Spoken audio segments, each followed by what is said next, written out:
नमस्कार, आप देख रहे हैं कैपिटल टीवी का खास शो महाराष्ट्र फाइल्स। आपके साथ मैं हूं परवीन शेख। आपको बताएंगे किसने सीएम फडणवीस को दी चेतावनी। क्या कांग्रेस और उद्धव की पार्टी में होगी बड़ी टूट? क्या एकनाथ शिंदे के विधायक करेंगे विद्रोह? क्यों उद्धव के सैनिकों ने मचाया बवाल और धनंजय मुंडे के बयान पर क्यों मचा है बवाल? इसके अलावा जानेंगे कौन किसकी बढ़ा रहा है टेंशन, कौन किसे दे रहा है चुनौती। साथ ही आपको इन सभी खबरों से कराएंगे रूबरू। लेकिन तमाम बड़ी खबरों में आगे बढ़ने से पहले एक नजर डालते हैं महाराष्ट्र की टॉप हेडलाइंस पर। टीएमसी चुनाव से पहले उद्धव ठाकरे को बड़ा झटका, 35 नगर सेवक बीजेपी में शामिल। महाराष्ट्र में सियासी भूचाल, शिवसेना नेता राहुल शेवाले का दावा, कांग्रेस और उद्धव की पार्टी में बड़ी टूट। संजय राउत के बयान से सियासी हलचल तेज, बोले एकनाथ शिंदे के खिलाफ 20 विधायक करेंगे विद्रोह।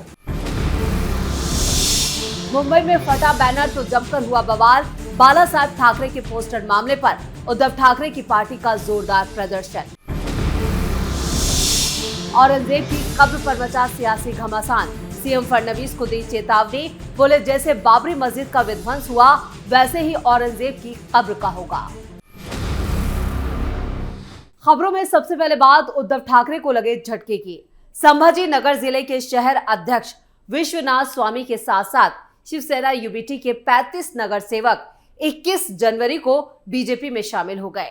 महाराष्ट्र बीजेपी अध्यक्ष चंद्रशेखर बावनकुले ने कहा, यह उद्धव ठाकरे की शिवसेना के लिए बड़ा झटका है और बीजेपी के लिए बड़ी कामयाबी। चंद्रशेखर बावनकुले ने कहा, उद्धव ठाकरे ने उन विचारों के साथ समझौता किया जो उद्धव ठाकरे के पास थे। हिंदू हृदय सम्राट बाला साहब ठाकरे के जो विचार थे वो सभी शिवसेना के साथ चले गए। उद्धव ठाकरे ने अपने विचारों को छोड़ दिया और कांग्रेस और राष्ट्रवादियों के विचारों को स्वीकार कर लिया। बावनकुले ने दावा किया है कि जब उद्धव ठाकरे कांग्रेस के साथ चले गए तो उद्धव ठाकरे की लोकसभा चुनाव की जीत की रैलियों में पाकिस्तान के झंडे फहराए जा रहे थे। कार्यकर्ता पकड़े नहीं गए क्योंकि पाकिस्तान का झंडा उद्धव ठाकरे के एएच संसद सदस्य ने जीता था। जब वो रैली में उन्हें उकसा रहा था तो उन्होंने कार्यकर्ता को हटा दिया, इसलिए सभी कार्यकर्ता भारतीय जनता पार्टी में आ रहे हैं सिवाय उनके। लेकिन खबरें तो ये भी हैं कि उद्धव ठाकरे बीजेपी के सामने नतमस्तक हो चुके हैं क्योंकि उन्हें अपनी पार्टी बचानी है। इसलिए उद्धव ठाकरे अब फडणवीस के सामने नाक रगड़ने को भी तैयार है। पिछले दिनों उद्धव ठाकरे कई बार सीएम फडणवीस से मुलाकात कर चुके हैं। वहीं आदित्य ठाकरे भी सीएम फडणवीस के कामों की तारीफ कर चुके हैं और उनसे मुलाकात कर चुके हैं। इधर उद्धव ठाकरे ने अपने मुखपत्र सामना में भी सीएम फडणवीस के कामों की जमकर तारीफ की थी, जिसको लेकर उनकी आलोचना भी हुई थी। जिससे साफ है कि अगर अब उद्धव अपनी पार्टी को बचाना चाहते हैं तो बीजेपी का समर्थन हर कीमत पर हासिल करना होगा और उद्धव ठाकरे लगातार अपनी पार्टी को बचाने के लिए सीएम फडणवीस की शरण में जाते हुए नजर आ रहे हैं। तो देखना यह होगा क्या उद्धव ठाकरे अब एनडीए का हिस्सा होंगे या फिर उनकी पार्टी पूरी तरह से खत्म हो जाएगी। और खबरों में अब बात कांग्रेस उद्धव की पार्टी में होने वाली टूट की। महाराष्ट्र की सियासत में एक बार फिर से भूचाल आने के संकेत साफ साफ दिखाई दे रहे हैं। एकनाथ शिंदे की शिवसेना के नेता राहुल शेवाले ने बड़ा दावा किया है। उन्होंने कहा कि कांग्रेस और शिवसेना यूबीटी के 10 से 15 विधायक पाला बदलने वाले हैं और शिवसेना में शामिल होने वाले हैं। राहुल शेवाले ने विधायकों के पाला बदलने की तारीख का भी खुलासा कर दिया है। अगर राहुल शेवाले की बात सही साबित होती है तो महाराष्ट्र में विपक्ष की ताकत पूरी तरह से कम या कहें पूरी तरह से खत्म हो जाएगी। शिवसेना नेता राहुल शेवाले ने सोमवार को दावा किया कि आने वाली 23 जनवरी को शिवसेना संस्थापक दिवंगत बाला साहब ठाकरे की जयंती है और इसी दिन महाराष्ट्र में बड़े राजनीतिक भूकंप की संभावना है। शेवाले ने कहा है 23 जनवरी को एक बड़े राजनीतिक भूचाल की संभावना है जहां कांग्रेस और शिवसेना यूबीटी के 10 से 15 विधायक शिंदे के नेतृत्व वाली शिवसेना में शामिल हो जाएंगे। राहुल शेवाले का दावा काफी हद तक सही होता भी दिख रहा है क्योंकि शरद पवार और उद्धव ठाकरे की मुलाकातों को भी इसी से जोड़कर देखा जा रहा है। ये दोनों नेता अपनी अपनी पार्टी बचाने के लिए एनडीए के साथ समझौता करने को भी तैयार हैं।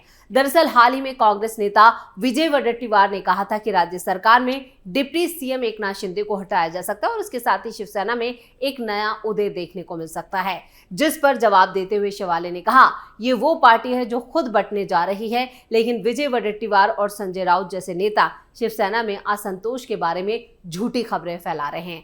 आपको बता दें कि हाल ही में हुए विधानसभा चुनाव में महाविकास अघाड़ी में शामिल कांग्रेस को 16, शरद गुट को 9 और उद्धव ठाकरे की पार्टी को 20 सीटों पर जीत हासिल हुई थी। अगर इतनी बड़ी संख्या में विधायक पाला बदलते हैं तो इन पार्टियों के लिए और भी बड़ी मुश्किलें खड़ी हो सकती हैं। एक तरह से महाराष्ट्र जो है वो विपक्ष मुक्त हो सकता है।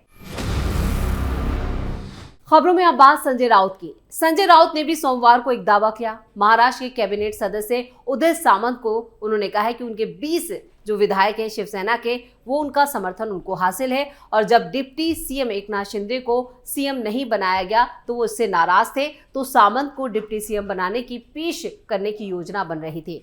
हालांकि उदय सामंत ने अपनी पार्टी के नेता एकनाथ शिंदे के साथ किसी भी तरह के मतभेद और टकराव से इनकार किया है। उन्होंने कहा है कि उनके बीच दरार पैदा करने की कोशिश की जा रही है। संजय राउत का बयान कांग्रेस नेता विजय वडेट्टीवार के नागपुर में किए गए दावे के बाद आया है और शिंदे को हटाया जा सकता है, ये विजय वडेट्टीवार ने दावा किया, जिसके बाद उन्होंने कहा कि शिवसेना में एक नया उदय होगा।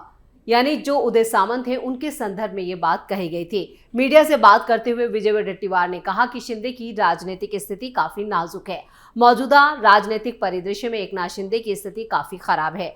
वहीं जब विजय वडेट्टीवार की टिप्पणी के बारे में संजय राउत से सवाल किया गया तो उन्होंने कहा कि उनके पास इनपुट है कि उदय सामंत के साथ शिवसेना के 20 विधायक हैं। राज्यसभा सांसद संजय राउत ने बीजेपी पर निशाना साधते हुए कहा, जब पिछले साल नवंबर में विधानसभा चुनावों के बाद शिंदे सीएम पद के इनकार से नाराज थे, तब उदय सामंत को लाने की योजना थी। 288 सदस्य विधानसभा में शिवसेना के 56 विधायक हैं। हालांकि शिंदे वक्त पर सतर्क हो गए और उन्होंने डिप्टी सीएम का पद आसानी से मंजूर कर लिया। संजय राउत ने दावा किया कि महायुति सरकार के संरक्षक मंत्री की नियुक्ति को ठीक से ना संभालना गठबंधन में आंतरिक कलह का संकेत है। वहीं उदय सामंत ने जोर देकर कहा है, एकनाथ शिंदे के साथ मेरे संबंध राजनीति से परे हैं और हमारे बीच दरार पैदा करने के प्रयास सफल नहीं होंगे। मैं शिंदे के साथ था और हूं और जब भी उन्हें मेरी जरूरत होगी मैं हमेशा उनके साथ रहूंगा। वहीं सतारा में अपने गांव पहुंचे एकनाथ शिंदे ने भी विपक्ष की धज्जियां उड़ा दी। उन्होंने कहा कि वो विपक्ष की बातों पर कोई ध्यान नहीं देते। डिप्टी सीएम ने कहा कि जब भी वो अपने गांव आते हैं तो खबरें आती हैं कि वो नाखुश हैं। उन्होंने कहा कि मैं महाबलेश्वर विकास योजना कार्य की प्रगति देखने आया हूं। नासिक और रायगढ़ जिलों के संरक्षक मंत्री के बारे में पूछे जाने पर उन्होंने कहा कि मुख्यमंत्री देवेंद्र फडणवीस और दोनों डिप्टी सीएम यानी मैं और अजीत पवार एक साथ बैठेंगे और समाधान निकालेंगे।